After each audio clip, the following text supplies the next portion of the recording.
Hey, you know what? We didn't think that the Texas Rangers could be beat by the St. Louis Cardinals because Texas had the balanced attack. But as our baseball insider will tell you, the St. Louis Cardinals are your 2011 World Series champions. Rob, how'd they do it? Well, Game 6, I think, was sponsored by Buffalo Wild Wings, because if you've seen their commercials where they have the two guys at the bar and they say, hey, I'd like this game to go longer, and they cut to a guy in a box somewhere and he pushes buttons and bizarre things happen on the field. Best commercial ever. Texas blew 3 saves in one game. And I've been looking, I cannot find anywhere that's even, it's hard enough finding 2 blown saves in a game. 3, no. Hey, in the same game. And that actually brought me, sorry. Well, I was going to say, in the same game. In the space of 3 innings. Right, but in the same game, St. Louis became the first team in postseason history to score a run in the 8th, 9th, 10th, and 11th inning. Absolutely bizarre game. It was it the best game ever, though? No. Why not? Well, we can start off with the 5 errors committed by the 2 teams. And you add that with the 3 blown saves, I'm putting it as one of the sloppiest games of all time. Wow. So what do you consider a good game? Just 2 1-hit, both sides 1 hit, and no errors? How about 1991 Game 7 World Series in the Metrodome? Jack Morris outduels John Smoltz 1-0 in extra innings. That was a pretty good game. That was a great game. I liked the end of the 2001 series with Arizona and the Yankees. That was a blown save too, wasn't it? That was a blown by Mariano Rivera. Thank you. Okay. Can I tell you the reason St. Louis won is because the one game Pujols showed up and went 5 for 6 with 97 RBIs and 3 home runs. No, seriously, because if they don't win that game, they don't go back to St. Louis. That's true.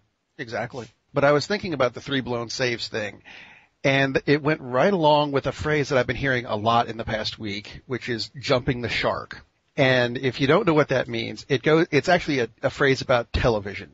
It comes from a show in the 70s called Happy Days. Hey. And I don't know if any of our listeners even remember it, but Happy Days was the show. Nobody on the planet missed this show. I think the other networks even shut down, and this is pre-cable. So you've only got, ABC, NBC, CBS, and PBS, which was off the air by then anyway.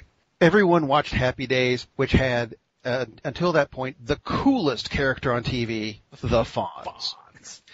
Now, everyone watched this show until they had an episode where, for some reason, kind of inexplicable reason, they put him on water skis and made him water ski over a water ski ramp and over a captured shark that somehow found its way to a lake in Milwaukee. Now, picture, the Fonz, cool biker guy, blue jeans, white t-shirt, leather jacket, just looked cool. And they put him in shorts with the white t-shirt and the leather jacket on the water skis. And that was the point where most of the viewers went, the show is kind of going crap, and started changing channels. And the show fell off from there, and that's where the phrase jumping the shark came from. A specific point you can go, it's right there where the beginning of the end was. With the Rangers, the 3 blown saves, that's where the beginning of the end of their World Series was. Earlier in the season, you had things like the Pittsburgh Pirates, who were having an incredible season until the Braves miraculously, they didn't score a run in the bottom of the 10th, but he was called safe anyway. And after that, Pittsburgh's season went to crap. So they, in essence, that would be the jump. That was their jumping the shark moment. Okay. So this started me thinking, with as many things that have happened in sports, why is there not a phrase in sports that's the equivalent of jumping the shark? The closest thing I can come up with, June 2nd, 2010, Armando Galarraga for Detroit is pitching a perfect game. Jason Donald hits a ground ball to first base, fielded by Miggy Cabrera, tosses it to first. Galarraga covers, steps on first. They start to celebrate when Jim Joyce, a 22-year umpiring vet, says safe. Everyone on the planet says, no, he wasn't. They didn't say that. They said it a little bit worse than that. We're trying to keep this a family show. Oh, I hear you. So I'm thinking the only thing I can come up with is calling it Jim Joycing something. But I don't want to do that because in the post-game press conference, even, Jim Joyce was very cool about it and said, yeah, I screwed it up. So I don't want to say, hey, the Rangers Jim Joyced that game 6. Yeah. But there needs to be another phrase for it. Do you guys have any ideas of, anything that's not been used in the past? Right. There should be a phrase. There should be a phrase. I mean, obviously, and Stephen, correct me if I'm wrong, he stumped me. Has he stumped you? I'm stumped. I have no idea. Can he look it up, or do you have some other help? Well, I'm thinking we could come up with something, and since we're drawing a blank at the moment, throw it to you who are listening at home or in your car or jogging or wherever you happen to be when you're listening to us.